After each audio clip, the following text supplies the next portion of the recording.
Now that we have all of our pages and theme set up on Weebly, we can go ahead and now start adding some content. We're going to want to make sure we're on the Elements tab, and you'll notice over here to the left that there's lots of categories of elements. There's Basic, which we have listed across the top. You'll see some multimedia elements such as photo galleries, slideshows, videos. Some of these are Pro only, which we have set up, so you can add these elements as well. YouTube, Flash, and then Google Maps.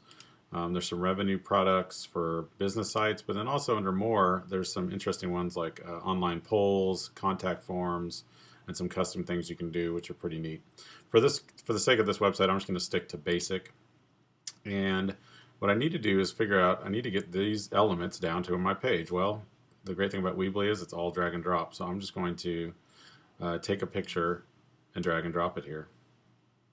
And so in this case, I'm doing paragraph with picture, and if I wanted to, I could set up a title and then add a photo here, put some more information. But I realized that I didn't want to actually do this. I want to have two columns on this front page. So I'm going to hit this little X, and it gives you a warning. Do you want to delete it? Yes, I do. And so what I want to do is add multiple columns by just dragging down here. And I really want it to be split, not half and half, but I kind of want it to be about 2/3 and 1/3. I want to put some main information over here on the left. So I'm going to just grab this little bar and slide it over pretty simply. Just kind of eyeball it. And now I'm going to take that paragraph with picture element and drag it inside this box. So this will be my welcome to my class kind of intro. I could put some more text here, you know, telling them I'm excited or whatever.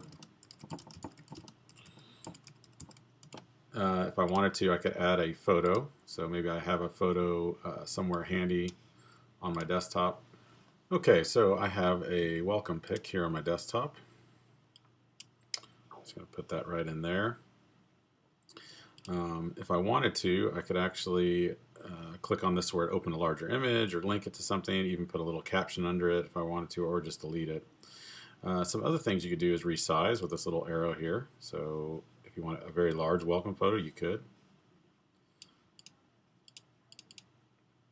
And if you wanted just a photo, you could always just, of course, grab the picture element from above. So now I'm going to add a couple other elements to this side. I want to actually add a little paragraph, a title. And this is going to be my announcements. Something I'll probably post like once a week, kind of a little informal announcement about things that are happening in class. But I'll also want to have underneath it a little more static item, which is my schedule. And in this case, I may say what my daily class schedule is. From 7:30 to 8:15 we do this, and so on and so forth. And that'll stay fairly static. So now that I've added that information, we only have a couple other things to do on this main site to clean it up a little bit. Down at the very bottom, you may notice there's a little icon that says create a free site with Weebly. You want to go ahead and remove that just by clicking on the remove button. And up here at the top, you may notice there are some social media icons that come enabled.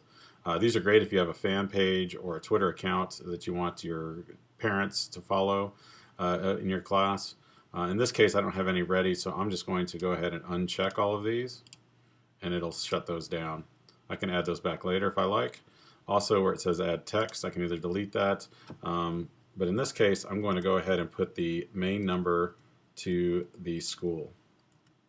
You never know when a parent may be trying to reach out and get in touch with you, so we'll go ahead and put the main school phone number right there for my school. In this case, this is Barton Creek's phone number. Okay.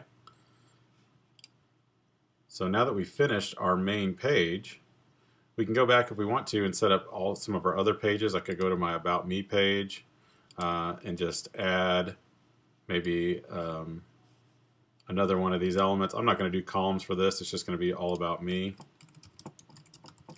And I could add some information here. And if I had a photo of myself, this would be a good time to find it. I think I have a photo of Mr. Shippey here that I found on the internet. So I'm going to go ahead and upload that. It does take a little bit of time depending on the size of your photos. And so now I've got a photo of him and a very interesting wig he has on. And I could put some information about him here. Do the same thing for resources. Just again, drag and drop elements. It's pretty simple. Anything that's important to you, you can drag and drop it down here.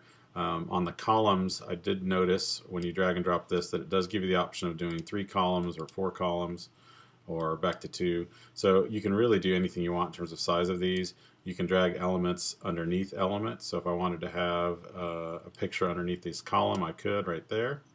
And now all of a sudden my photo will be centered underneath the columns of some sort. And you can also rearrange by just drag and dropping up and move it maybe over to, get out of there, move it over to this side.